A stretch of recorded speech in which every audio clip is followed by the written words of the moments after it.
السلام کی بارگاہ ہدیت الاسلام کے بعد عزت و تکریم کے لائق معزز محتشم سامعین، آج ہم ایک مرتبہ پھر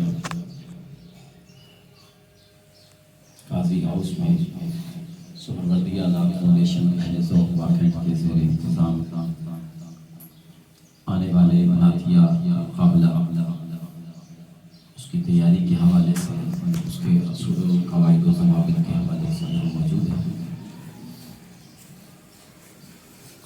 اللہ پاک ہماری آج کی اس نشست کو اپنی بارگاہ میں شرف قبولیت نصیب فرمائے، اور قبلہ مسعود اقبال قادری صاحب کو اللہ پاک صحت و عافیت والی زندگی نصیب فرمائے، اور بالخصوص ان کی والدہ محترمہ ان کو اللہ صحت کاملہ عاجلہ مستقلہ عطا فرمائے، ان کا سایہ عاطفت تا دیر ان کے سر پر قائم دائم فرمائے۔ چند ایک گزارشات وہ آپ کی گوش گزار کرنی ہے۔ آپ بڑے خوش نصیب ہیں کہ آقا کریم علیہ السلام کی مدح سرائی اور پھر اس میں اپنے آپ کو بطور مقابلہ کے لیے پیش کرنا صدھا مبارک ہے۔ نعت کیا ہے؟ یہ تعریف و توصیف محمد عربی صلی اللہ علیہ وسلم۔ نعت کا لفظ عربی میں ہے، قرآن مجید میں یہ لفظ استعمال نہیں ہوتا۔ حدیث میں آقا کریم علیہ السلام نے خود بھی اس کو بیان فرمایا، اور ایک روایت میں حضرت سیدنا علی بن ابی طالب کرم اللہ وجہ کریم رضی اللہ تعالیٰ علیہ السلام آپ کی جو روایت ہے جس میں آپ نے آقا کریم علیہ السلام کے حلیہ مبارک کو بیان فرمایا، پورے وجود مقدسہ کو آپ نے بیان فرمایا، اور اس میں حضور علیہ السلام کے اخلاق اور بیہیویئر اور کردار کو بیان فرمایا۔ اس میں لفظ نعت آپ نے استعمال فرمایا۔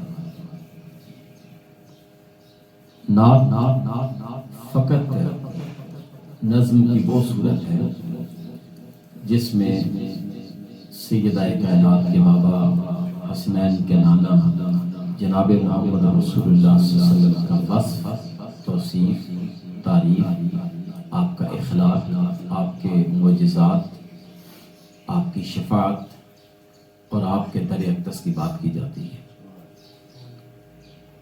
ہمارے ہاں المیہ یہ ہے، ناسمجھی کی وجہ سے حمد کو نعت بنا دیا جاتا ہے، حالانکہ حمد کا تعلق ٹوٹلی اللہ کی ذات کے ساتھ ہے۔ پھر کئی دفعہ ایسا ہوتا ہے غلو، یہ جو حمد کو نعت بنایا جاتا ہے یہ غلو نہیں ہے، یہ نادانی ہے۔ غلو یہ ہے کہ ایک کسی ولی کامل کے نام پر منقبت لکھی گئی ہے تو اس کو غلو کر کے نعت میں شامل کیا جاتا ہے، اور ایک افراط و تفریط بھی ہوتا ہے، اور وہ ہوتا ہے نعت کو جو سرکار کی بیسیکلی تعریف ہے، حضور کی مدح سرائی کسی نے لکھی ہے، کسی شاعر نے بیان کی ہے، تو اس میں جہاں سرکار کا لفظ استعمال ہوا، لفظ سرکار استعمال ہوا، لفظ آقا استعمال ہوا، یا اس طرح کے جو الفاظ تعریفی اور توصیفی الفاظ ہیں، ان کو کئی حضرات اپنے مرشد کے سامنے کھڑے ہو کر اپنے مرشد کے لیے بیان کرتے ہیں، یہ افراط و تفریط ہے، بلکہ میں اس کو گناہ کبیرہ سمجھتا ہوں۔ جو تعریف آقا کی ہے وہ کسی اور کی نہیں ہو سکتی، اس لیے بصورت نظم تین کیٹیگریز ہیں: حمد، نعت، منقبت۔ چوتھی اس کی صورت نظم کی غزل ہے۔ تو غزل کا چونکہ آپ کو علم ہے کہ اس کا تو ایک بالکل گراؤنڈ ہی الگ ہے، اس کا میدان ہی الگ ہے، اس میں کبھی کبھی قیاس ہوتا ہے، کبھی مجاز ہوتا ہے، کبھی حقیقت ہوتی ہے، اور کبھی مجاز میں چھپی حقیقت ہوتی ہے، تو وہ ذرا بہت گہری ایک صنف ہے۔ تو یہ آپ نے سب سے پہلے یہ خیال کرنا ہے کہ نعت پیش کرنی ہے تو پھر نعت نعت، یہ تو ہمارے لیے اور خوش نصیبی کی بات ہے۔ صرف واقعات میں نہیں، میں جہاں تک میری عمر ہے، جتنا میرا اس فیلڈ کے ساتھ تعلق ہے، مجھے پاکستان بھر میں یہ پہلی مرتبہ لگ رہا ہے کہ کسی ایک ہی شخصیت کے کلام کا انتخاب کر کے اسی کے کلام پر مقابلہ نعت کرواتے ہیں۔ یہ اس سے پہلے نہیں ہوتا۔ مقابلہ نعت ہوتا ہے، پھر وہ نعت خان جو پڑھنے والا ہے، پارٹیسپیٹ ہے، وہ اپنی مرضی کا چناؤ کرتا ہے، جس پر اس کو دسترس ہوتی ہے، جس پہ اس کی لے لگی ہوتی ہے، جس پہ سر اس کی پکی ہوتی ہے، جس پہ اس کو کمانڈ حاصل ہوتی ہے، تو وہ اسی کو چوز کرتا ہے اور اسی کو وہ پیش کرتا ہے۔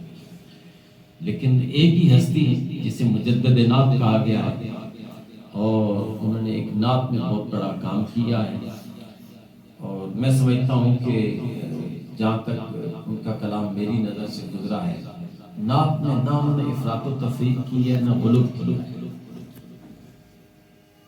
تو جو بس نعت ہے اس میں نعت ہے، اس میں حضور کی تعریف ہے۔ ابھی آپ نے قبلہ سلطان محمود چشتی صاحب کا کلام سنا، پوری نعتیہ کلام میں مطلب اولیاء میں سب سے اعلیٰ درجہ کس کا ہے؟ صحابہ کرام کا۔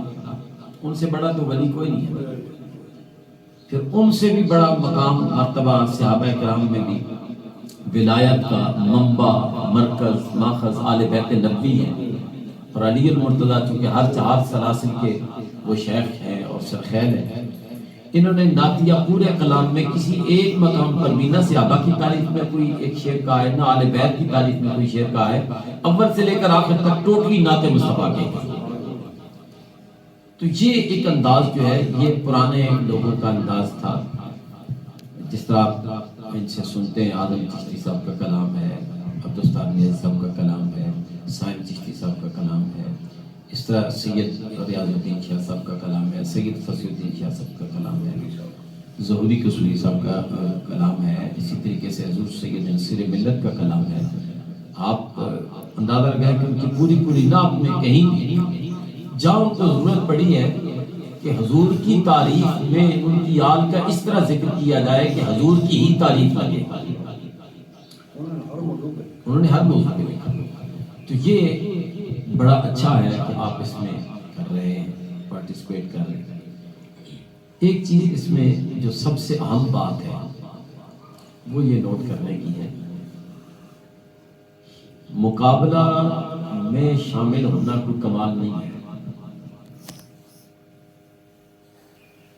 کسی محفل نعت میں جا کے نعت پڑھ لینا کمال نہیں ہے۔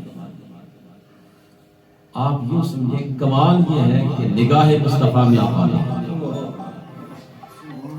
یہ بغیر انتخاب نبوی کے کبھی نہیں ہوتا۔ حضور علیہ السلام کی بارگاہ سے اگر انتخاب نہ ہو اور وہاں سے منظوری نہ ہو، یہ کبھی بھی ایسا نہیں ہوتا، کبھی بھی ایسا نہیں ہوتا کہ آپ سے نعت پڑھوائی جائے۔ آپ اس میں تجربہ کیجئے گا، میں نے 120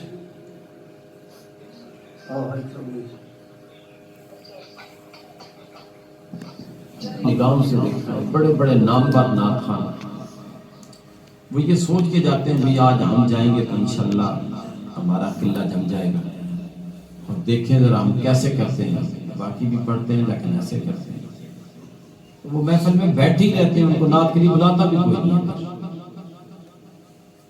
اب اس میں انہوں نے کبھی غور، پھر وہ کوستے کس کو ہیں؟ منتظم کو، انتظامیہ کو، میزبان کو، حالانکہ انہوں نے کبھی اس طرف بیک گراؤنڈ میں جا کے دیکھا ہی نہیں ہے۔ یہ تو انتخاب ہی بارگاہ رسالت باب سے ہوتا ہے۔ حضور کی طرف سے منظوری نہ ہو، وہ آپ کو پسند نہ کریں، یہ ایسے ہی ہے نا کہ مطلب اللہ رب العزت کا گھر ہے، ایک یہ گھر ہے۔ قاضی صاحب اپنے گھر میں اسی کو داخل ہونے دیں گے جس کو یہ پسند کریں گے. ان کے دل میں جس کے بارے میں نرم گوشہ ہوگا لازم بات ہے یہ واہ کریں گے دروازہ دل کا بھی اور مکان کا بھی اور اس کو جگہ دیں گے. اللہ رب العزت کا گھر ہے, عبادت کے لیے بنتا ہے, عبادت کے لیے بنایا جاتا ہے, وہاں لوگ عبادت کے لیے جاتے ہیں. لیکن میرا یہ عقیدہ یا میرا یہ ایمان اور یہ میرا یقین ہے کہ اس میں داخل وہی ہوتا ہے کہ جس کو اللہ پسند کرتا ہے. ہم نے بڑے میں نے ابھی مشاہدے کی بات ہے, 2-4 دن پہلے کی بات ہے, جمعے والے دن میں نے ایک بندے کو دیکھا, وہ گھر سے آیا اسی انداز سے ہے کہ وہ نہا دھو کے جمعہ کی نماز پڑھنے کے لیے گیٹ پہ داخل ہوا. میں چونکہ ممبر پہ ہوتا ہوں تو لازم بات ہے نگاہ میں ہوتا ہے بندہ. یہ پچھلے ویک کے جو جمعہ تھا اس کی بات ہے. تو وہ بندہ گیٹ میں آیا, ان ہوا, باہر نکلا. اب باہر نکلا تو مجھے سمجھ آ گئی کہ اس کی فون کی جو بیل ہے وہ بج رہی ہے, گو کہ سائلنٹ تھا. باہر نکلا, اس نے موبائل سنا, باہر نکل گیا. تو خیر 1-2 دن بعد 3 دن بعد اس سے میری ملاقات ہوگی سر رات. میں نے پوچھا, میں نے کہا آپ آئے تھے تو سلام بھی آپ نے نہیں پڑھا اور ملاقات بھی نہیں ہوئی, خیریت تھی, نماز آپ نے یہی پڑھی تھی. کہتے ہیں وہ جی بس وہ جس طرح کفی افسوس ملا جاتا ہے. کیا ہوا؟ کہتے بس وہ ان ہوا تھا, آپ نے دیکھا ہوگا. تو میں بس کال آئی تو باہر نکلا, تو پھر وہ کام کو دوست نے بلا لیا تو ادھر گیا, پھر میرا جمعہ بھی چلا گیا. اب وہ یہ ایک پوری کہانی تو اس کے ذہن میں ایک تخیلاتی دنیا میں وہ بس گئی ہے. بس دوست کی کال آئی تھی, میں باہر نکلا تھا, دوست کا کام تھا, میں ادھر چلا گیا, پھر وہ گپ شپ میں وقت گزرا, جمعہ بھی نکل گیا. اسے یہ خیال نہیں ہے کہ وہ کون سی چیز ہے جس نے اللہ کے گھر میں بلا کے بھی اپنی عبادت چھڑی, اس نے نکال باہر پھینکا. یہ وہ واصف علی واصف نے کہا تھا نا کہ اگر تم یہ دیکھنا چاہو کہ اللہ تم سے ناراض ہے یا راضی ہے. واصف علی واصف نے کہا تھا کہ اگر تم یہ دیکھنا چاہو نا کہ مجھ سے میرا اللہ راضی ہے یا ناراض ہے, تو اگر اس رضا اور ناراضگی کا ججمنٹ کرنا ہے اور اس کو کسی کسوٹی پر پرکھنا ہے تو وہ کہتے ہیں دیکھ لو, اگر اللہ نے تم سے سجدے کی توفیق چھین لی ہے تو سمجھو وہ ناراض ہوگا, اور اگر اس نے سجدے کی توفیق دے رکھی ہے, صبح مساء وہ اپنے گھر پہ بلاتا ہے اور 5 وقت کی نماز کے لیے تمہیں بلاتا ہے اور اپنے در پہ جھکنے کی توفیق, اس کا مطلب ہے اللہ تم سے راضی ہے. بلا تشبیہ و مثال آپ جتنے بھی بڑے نعت خوان ہو جائیں, اس دنیا میں کتنے نام پر نعت خوان پیدا ہوئے, ٹھیک ہے, آپ صحابہ کرام کی تاریخ کو فالو کریں. حضرت سیدہ عائشہ صدیقہ رسول اللہ صلی اللہ علیہ وسلم ثنا خان ہے, حضرت سیدہ فاطمہ الزہرا سلام اللہ علیہا رضی اللہ عنہا آپ سرکار کی ثنا خان ہے, حضرت قاب سرکار دو عالم رسول کے ثنا خان ہے, حضرت حسان بن ثابت رضی اللہ عنہ کے ثنا خان ہے, حضرت سیدنا صدیق اکبر کے اشعار موجود ہیں, حضرت سیدنا علی مرتضیٰ کے اشعار موجود ہیں, بہت سارے جنگل صحابہ کرام. لیکن کسی ایک کو بھی آپ تکبر کرتا ہوا, فخر کرتا ہوا محسوس نہیں کریں گے. وہ عاجزی کے ساتھ اپنے آپ کو بارگاہ رسالت میں آپ صلی اللہ علیہ وسلم میں پیش کرتے ہیں اور یہ اس بات کا فخر کرتے ہیں کہ اللہ کے حضور نے ہماری زبان کو, ہمارے کلام کو اپنی بارگاہ میں منتخب کیا اور پسند کیا. جیسے جیسے عاجزی بڑھتی جاتی ہے تو اتنا اس کا مقدر بھی اوج ثریا کو چھوتا ہے اور پھر اس کے لیے اور دروازے رحمت و شفقت کھلتے چلے جاتے ہیں. یہ اس بات کا خیال رکھنا ہے. نعت آقا کریم علیہ السلام کا یہ اس کی آپ علیہ السلام کی عطا ہے ان کی طرف سے.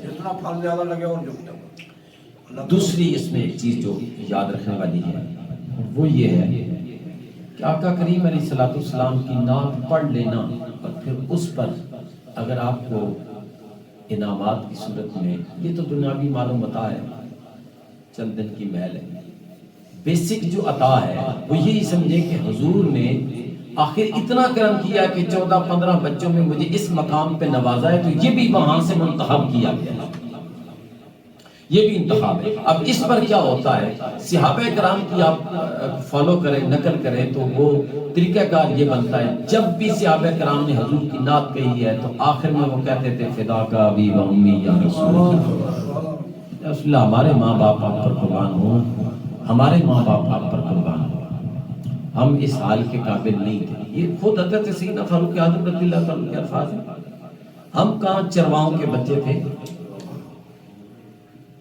ہم کہاں اونٹ بکریاں چرانے والے لوگ تھے اور دیہاتی قسم کے لوگ تھے. اے محبوب کریم، آپ کی مہربانی ہے کہ اپنے دامان رحمت و غلامی میں لیا ہے تو آج ہمارا مقدر اوج سریا پر پہنچا. وقت کے دنیا کے امام ہوئے تو یہ نعت میں کمپٹیشن میں اگر آپ کو جو رکھا گیا ہے ایک کرائٹیریا مقرر کر کے اس میں جو انعامات رکھے گئے ہیں اس پہ پورا اترتے ہیں، کمپٹیشن میں کسی پوزیشن پر آتے ہیں، ویلنٹ نہیں آتے پھر بھی حضور کی سراخانی تو کی ہے نا. تو بس اتنا جا کے گھر میں سرکار تو عالم صلی اللہ علیہ وسلم کی بارگاہ میں عرضی پیش کرنا، یا رسول اللہ آپ کا شکریہ ہے کہ آج اتنی بڑی ہستی اور وہ بھی آپ کی اولاد کے فرد فرید جناب سید فصیح الدین سہروردی شاہ صاحب، ان کے سامنے بیٹھ کر ہمیں آپ نے نعت پڑھنے کا موقع عطا فرمایا. ہاں جی، کلام سید ریاض الدین سہروردی شاہ صاحب کا، اتنی بڑی عظیم ہستی کا کلام آپ نے انتخاب کیا تو حضور کا شکریہ ادا کرنا، چونکہ خود نبی پاک صلی اللہ علیہ وسلم کا فرمان ذیشان ہے لم یشکر الناس لم یشکر اللہ. حضور کا فرمان ہے جو لوگوں کا شکریہ ادا نہیں کرتا وہ اللہ کا بھی شکر گزار نہیں ہوتا. تو ان لوگوں میں سب سے زیادہ پھر شکریہ کا حق تو کملی والے کی ذات کے پاس ہے. ڈسپلن کے حوالے سے آپ نے سماعت کر دیا ہے، کوشش کریں اچھا لباس، خوشبو لگی ہو اور کیپ سر پہ ہو، کارڈ آپ کا پہنا ہوا ہے. ایک بات ابھی بچے کو بتا رہے تھے، پھر اس کو میں نے اس میں سے ڈیل کروا دیا ہے. تو وہ یہ کہہ رہے تھے کہ ہر بچہ جب آئے تو وہ اپنا نام، اپنے والد کا نام اور آنے کی جگہ بتائے. تو میں نے کہا اس کو ختم کر دیں. مقابلے میں بڑے بچے تو جو ہے وہ تو چلے کر لیتے ہیں، وقت کی بھی کمی ہے اور چھوٹے جو ہیں وہ پھر کئی دفعہ وہاں پر متزلزل ہو جاتے ہیں. میرا تو خیر شرف یہ اثر ہے، میں کل اپنے بچوں جو میرے پاس شفا حفظ کے بچوں کو بتا رہا تھا کہ 84 سے میں نے اسپیچ کرنا شروع کی ہے. 84 سے میں نے اسپیچ کرنا اسکول کے لائف سے شروع کی ہے اور تقریباً کالج لیول تک میں نے کسی کو ٹاپ نہیں ہونے دیا. اس کی مطلب یہ ہے کہ ہمارا تو تجربہ رہا ہے کہ چھوٹی عمر میں بھی اگر اس کو ایکسٹرا کوئی چیز نہ پڑھنی ہے بس ٹھیک نہ آتا ہے، اسپیچ ہے بس اسپیچ ہے. اگر اس کو ایکسٹرا کہیں کہ آپ نے اپنا تعارف بھی کروانا اور یہ بھی کروانا تو اس کا تھوڑا سا وہ جو اسٹیمنا بنا ہوتا ہے وہ ختم ہو جاتا ہے اور پھر وہ متزلزل اور متذبذب ہو جاتا ہے. وہ دونوں پٹریوں پہ پاؤں رکھنے والی بات ہے. تو لہٰذا آپ اس کو حذف کر دیں، تعارف جو بھی کمپیئر ہوگا وہاں پر تو وہ انشاءاللہ آپ کا تعارف کروائے گا کہ یہ بچہ فلاں کا بیٹا ہے اور یہ فلاں جگہ سے آیا. بس اتنا اس کے لیے آپ نے ڈائریکٹ آتے ہی نعت شروع کر دینی ہے. درود شریف ایک دفعہ پڑھنا ہے. ہاں، نعت شریف کے 3 اشعار. تو ہاں 3 منٹ کہہ لیں، اس میں 3 منٹ میں 3 اشعار پڑھ سکتے ہیں، 2 اشعار پڑھ سکتے ہیں، 4 بھی ہو سکتے ہیں کوئی اس میں، لیکن 3 منٹ کا ٹائم انہوں نے دیا ہے. تو لازم بات ہے خیال میں کتنے بچے ہیں جی؟ 14. بہت مطلب اگر 3 منٹ بھی ہوں تو یہ پونا گھنٹہ آپ کا لگ جائے گا. پھر قبلہ شاہ صاحب کو بھی ہم نے سننا ہے، تلاوت بھی ہوگی، پھر اس کے بعد جو بھی سلسلہ ہے تو اس کو آپ نے مانوز خاطر رکھنا ہے. میں نے جو قرآن مجید فرقان حمید کی جو آیت مقدسہ تلاوت، ہاں یہ جو چیز ہے اس میں ایک چیز ہے کہ ٹائم آپ کو پہلے بتایا گیا، ٹائم کا یقیناً خیال رکھیے گا. مطلب میں اس حوالے سے میں چونکہ تحریک کا ایک ادنا سا نوکر اور خادم تحریک ملاد کا ہمارے یہاں ایک ڈسپلن پایا جاتا ہے. میں نے ابھی بھی چونکہ میرے پاس ڈسٹرکٹ کی ذمہ داری ہے اور میں نے ڈسٹرکٹ ناظم اور ڈسٹرکٹ صدر کو پابند کیا ہوا ہے کہ جو ٹائم آپ میٹنگ کا دیں گے اس سے 5 منٹ بھی لیٹ نہیں ہونا. اپنے ٹائم پہ 2 بندے بیٹھے 3 بندے بیٹھے میٹنگ شروع کر دیں. ایک میٹنگ ایسے ہوگی، دوسری میٹنگ ایسے ہوگی، تیسری کو خود سب کو عادت پڑ جائے گی یار ہم لیٹ ہوتے ہیں، شرمندگی تو ہوتی ہے نا. پھر اللہ کا شکر ہے ہم اس ٹینور میں جب سے چلے ہماری میٹنگ وقت پہ شروع ہوتی ہے، وقت پہ ختم. 1 گھنٹے کا ٹائم دیا ہے تو گھنٹے کے اندر ہم نے اپنے اس شیڈول کو رکھ کے ختم کر دیں. اب ایک ٹائم دیا گیا ہے، ہر بندہ دیکھے مصروفیت سے وقت نکالتا ہے. میں اس میں بطور تفخر نہیں کہہ رہا یا وڈیائی کے طور پر نہیں، میں تحدیث نعمت کے طور پر کہہ رہا ہوں. ان سے یہ گواہی لے لیں کوئی شاید کوئی ایک موقع ایسا ہو، نہیں تو ورنہ باقی سارے بعد میں پہنچتے ہیں، میں سب سے پہلے پہنچتا ہوں، میں اٹک سے آتا ہوں اور سارے واقعہ سے آتے ہیں۔ تو یہاں واقعہ سے آنے والے، اور یہ ٹیکسلا بھی کوئی نہیں آتا، واقعہ سے سارے آتے ہیں، یہ اسلام دار کے یہ قریب سے آنے والے۔ میں صبح 8:30 کو پہنچا، آیا بھی بائک پہ، ان موٹر سائیکل پہ میں اٹک سے یہاں پہنچا ہوں۔ تو یہ نہیں کہ میں آپ کو اس لیے پیش کر رہا ہوں کہ میں نے بڑا تیر مارا، تیر نہیں مارا، وقت کی پابندی، اگلے کی نظروں میں وقت پیدا کرنا اور مقام پیدا کرنا۔ پھر سرکار دو عالم صلی کی نعت کے لیے ہم جا رہے ہیں اور اس مجلس میں جا رہے ہیں جہاں منظوری ہے، مقبولیت ہی مقبولیت ہے اور درجات ہی درجات ہیں، تو پھر اس میں تو کشاں چلنا چاہیے، دوڑ کے جانا چاہیے۔ ہم دوسرے معاملات میں جہاں دنیاوی فوائد ہوتے ہیں دوڑ بھاگ کے جاتے ہیں، وقت سے پہلے پہنچ جاتے ہیں، سارا کچھ ایسا کرتے ہیں، اور وہاں اگر گھنٹوں بیٹھنا پڑ جائے انتظار میں تو کرتے ہیں۔ آپ کے سامنے اس وقت جو موجودہ صورتحال ہے، آپ ولیمہ کی صورتحال دیکھیں، مطلب اگر 1 بجے کا ٹائم ہے ولیمے کا تو آپ پہنچ جائیں گے، یار 1 بجے سے اگر لیٹ ہو شاید کہیں کرسی نہ ملے، کھڑا ہی نہ ہونا پڑ جائے، ایسا بھی ہوتا ہے۔ تو آپ وہاں جا کے بیٹھے ہیں، 1 بج گیا، 2 بج گیا، 3 بج گیا، کھانا 4 بجے شروع ہوا، اٹھ کے گھر بھی نہیں آتے کیونکہ وہ انویلپ بھی تو دینا ہے، تو اس کو بھی تو حلال کرنا ہے۔ یہ ساری چیزیں ہمارے ذہن میں یہ معاشرتی بیماری بن چکی ہے۔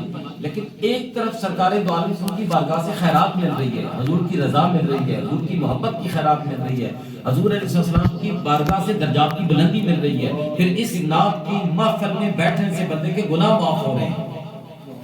یہ ساری چیزیں اگر ذہن میں ہو، اور بالخصوص آقا کریم صلی اللہ علیہ وسلم فرمایا جس نے دنیا میں رہ کر میری توصیف زیادہ کی، مجھ پر درود و سلام زیادہ پڑھا، تو جنت میں میرے سب سے زیادہ قریب ہوگا، یا محشر کے میدان کے اندر میرے سب سے زیادہ قریب ہوگا۔ تو یہ اتنے انعامات ہوں تو بندہ پھر سستی کرے، سستی کا مظاہرہ کرے، اس دن آپ نے ایسا نہیں کرنا، آپ نے ٹائم سے پہنچ جائیں۔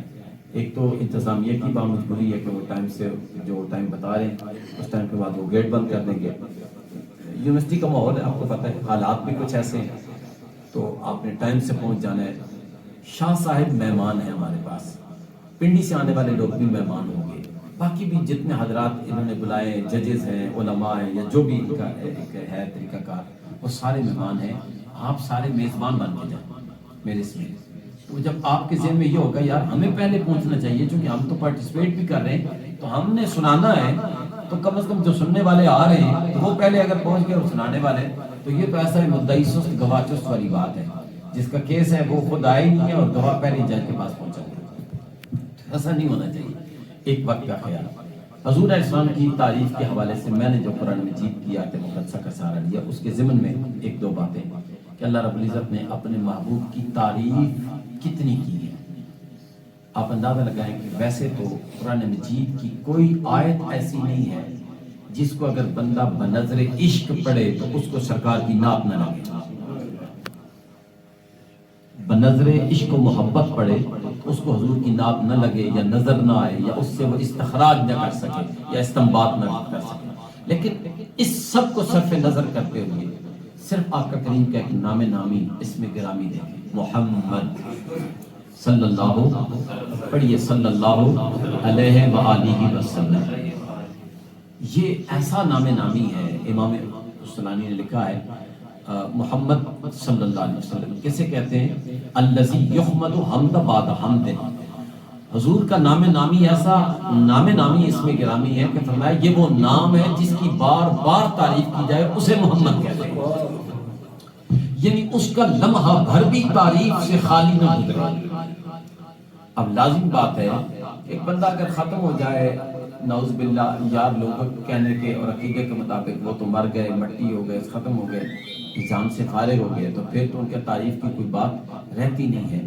تو یہ پھر لفظ محمد کے معنی میں پھر یہ تو وہ پورا نہیں اترتا، معیار ہی نہیں پورا بنتا۔ تو معیار تب بنے گا کہ محمد موجود بھی ہو، ان کی تعریف بھی موجود ہو، لمحہ بلمحہ ان کی تعریف ہوتی ہو۔